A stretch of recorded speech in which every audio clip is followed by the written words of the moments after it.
Dear friends, last article of this chapter is vernalization. Vernalis म्हणजे offsprings.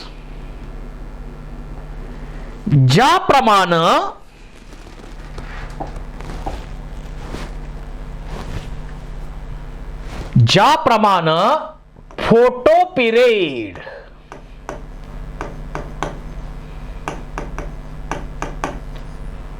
Flowering साठी अतिशय महत्वाचा आहे, त्याप्रमाणेच लो टेम्परेचर इफेक्ट सुद्धा महत्वाचा आहे. थर्मोफेज पण फ्लावरिंग साठी महत्वाचे आहे. थर्मोफेज, that is a low temperature effect, also important for flowering. आणि हे लो टेम्परेचर ट्रीटमेंट फ्लावरिंग साठी इम्पॉर्टंट आहे. That effect of low temperature और low temperature treatment is essential for flowering in biennial plants, that is vernalisation, yarovisation, springivisation, बरीच नाव आहेत त्याला. आता काही प्लांट म्हणजे onion, radish, turnip, cauliflower, cabbage show vegetative growth in first season and flowering in next season. म्हणजे biennial झाले, 2 season लागतात, 2 सीझन लागतात. त्यामध्ये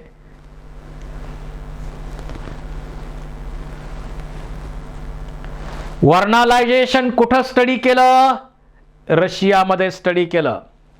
लायसिन्को, चौराड, अनेकांनी अशा स्टडी त्याचा केलेला आहे. आता याच्यामध्ये समजून घेण्याचा महत्वाचा पार्ट कोणता आहे हे लक्षात घ्या. बेसिक आयडिया काय वर्नालायझेशनची ही समजून घ्या. व्हीट, बार्ली, राय या प्लांट मध्ये 2 प्रकारच्या व्हरायटीज आहेत. विंटर व्हरायटीज आहेत आणि स्प्रिंग व्हरायटी आहेत.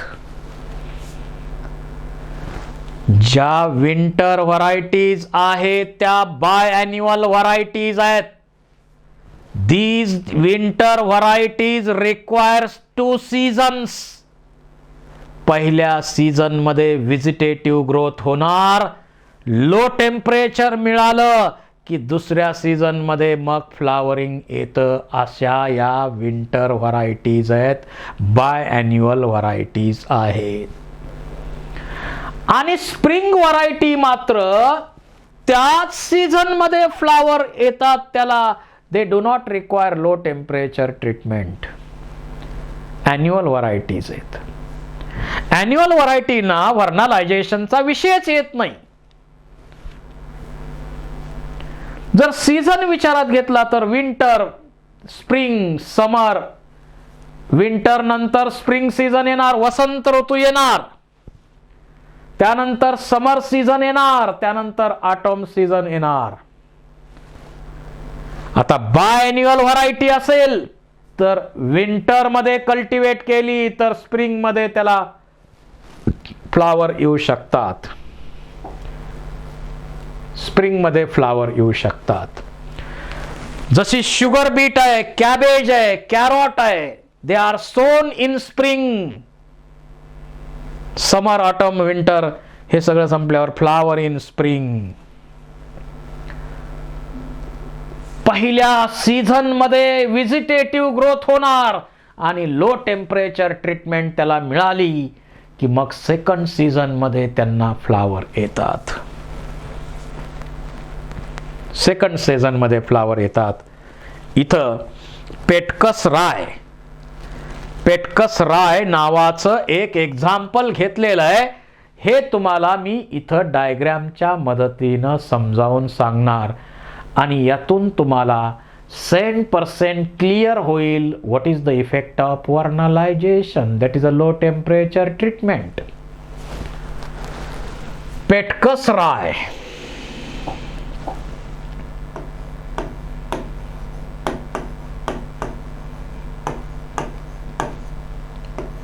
आपण आपल्याकडे राळे म्हणतो त्याला. या पेटकस राय मध्ये दोन टाईपच्या व्हरायटी आहेत. एक ॲन्युअल व्हरायटी आहे आणि दुसरी बाय ॲन्युअल व्हरायटी आहे. जी ॲन्युअल व्हरायटी असेल त्या व्हरायटीला कल्टिवेशन केल्यापासून 7 वीक्स लागतात फ्लावरिंग साठी.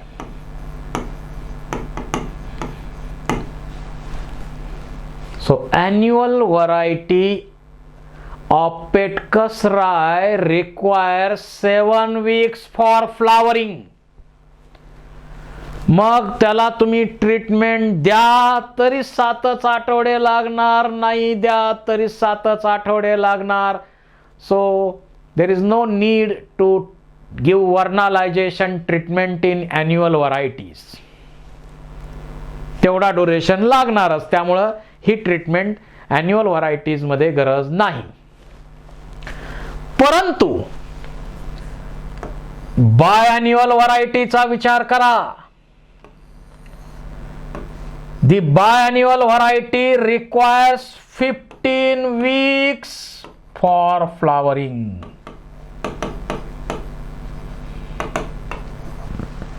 बायॲन्युअल व्हरायटी ज्या आहेत त्यांना 15 आठवड्याचा 14 ते 15 आठवड्याचा कालावधी लागतो फ्लावरिंगच्या प्रोसेस साठी. आणि पहिल्या सीझन मध्ये व्हिजिटेटिव्ह ग्रोथ होते आणि त्यामध्ये लो टेम्परेचर ट्रीटमेंट त्यांना मिळाली की सेकंड सीझन मध्ये त्यांना फ्लावर येतात. म्हणजे बायॲन्युअल प्लांट मध्ये आपण वर्नलायझेशनच्या ट्रीटमेंटचा उपयोग करू शकतो. We can convert biannual variety into annual variety by giving treatment of vernalization. This is most important effect of vernalization. आता मला सांगा 14 ते 15 आठवड्यांचा कालावधी पेटकस राय मध्ये बायॲन्युअल व्हरायटी मध्ये लागतो फ्लावरिंग साठी. मग आता खरा इफेक्ट इथं लक्षात घ्या. हे नैसर्गिक आहे. ॲन्युअल मध्ये काही इफेक्टच होत नाही. पण बायॲन्युअलचे हे जे सीड काढून घेतले आपण, seeds are soaked in water.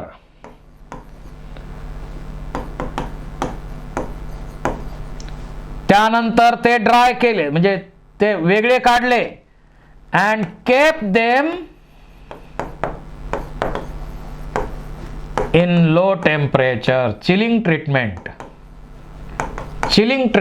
Fridge मध्ये ठेवून दिले काही ड्युरेशन पर्यंत.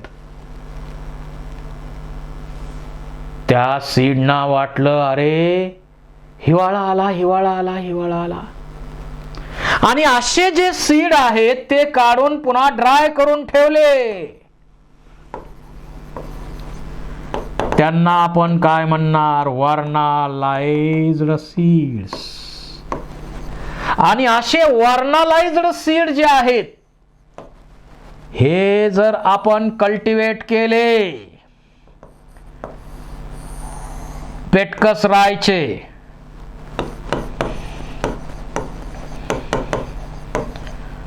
वर्नलायझ्ड सीड्स कल्टिवेट केले तर त्यांना फ्लावर साठी फक्त 7 वीक लागणार. So they flower in 7 weeks only. ज्या प्लांटला 14-15 आठवडे फ्लावरिंग साठी नॅचरली लागत होते त्यांना आपण त्यांच्या सीडला वर्नालायझेशनची ट्रीटमेंट दिल्यामुळं त्यांच्यामध्ये फ्लावरिंग 7 आठवड्यात आलं. हा वर्नालायझेशनचा फायदा आहे. So we can convert biennial variety into annual variety by giving low temperature effect. आपल्याला आपण या सीडला वर्नालाइज्ड केलं, पुन्हा यांना जर हाय टेम्परेचरला ठेवलं तर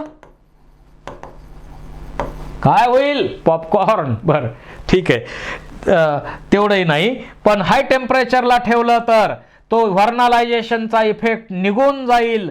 त्याला आपण म्हणणार डिवर्नालायझेशन. पुन्हा लो टेम्परेचरला आपण ठेवलं तर रिवर्नालायझेशन. असं आपण करू शकतो. So what is the role of vernalisation? We can convert biannual variety into annual variety by treating them with low temperature thermophase for flowering. हा त्याचा इफेक्ट आहे. तेच आपण इथं एक्सप्लेन केलेलं आहेच. It is a phenomenon in which some plants dependent quantitatively or qualitatively on exposure of low temperature for flowering. त्याचा advantage काय? It prevent precocious reproductive development late in growing season, enable the plant to have sufficient time to reach maturity. Example of vernalization: some food plants, wheat, barley, rye, त्यांच्या spring variety आहेत, winter variety आहेत. ज्या spring variety आहेत, they are normally planted in spring and come flower to produce grain at same growing at the end of same season. ज्या spring variety आहेत त्या annual आहेत, त्याच सीझनमध्ये लाईफ सायकल पूर्ण करणार. पण विंटर व्हरायटी आहेत, if they planted in spring normally fails to flower और mature in same flowering season. Hence they planted in autumn. They germinate over winter and come small seedling and resume growth in spring and harvested around the midsummer. 2 season लागतात असं आपण गृहीत धरूया बायॲन्युअल मध्ये. परंतु वर्नालायझेशनची treatment आपण दिली तर एका सीझन मध्ये हे करू शकतो. हे आपण बघा, biannuals are monocarpic plant, normally flower die in second season. Example: sugar beet आहे, cabbage आहे, carrot आहे. Subjecting to growing season in biennial plant, cold treatment stimulate the subsequent photoperiodic responses. या प्लांट मध्ये आपण हे करू शकतो. Thank you very much. Chapter simple आहे.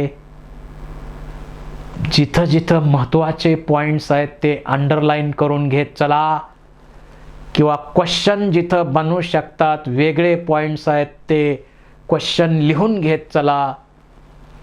आणि कुठलाही पॉइंट इग्नोर करू नका.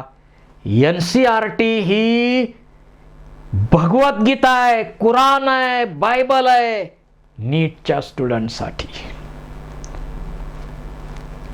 आणि मी NCERT मोठी करून तुमच्या पुढं मांडण्याचा प्रयत्न केलेला आहे. त्यामुळं डीप मध्ये स्टडी होईल आणि कुठलेही MCQ असतील तरी तुम्हाला ते सुटतील. मी तुमच्या सोबत आहेच, काळजी करू नका. Thank you very much.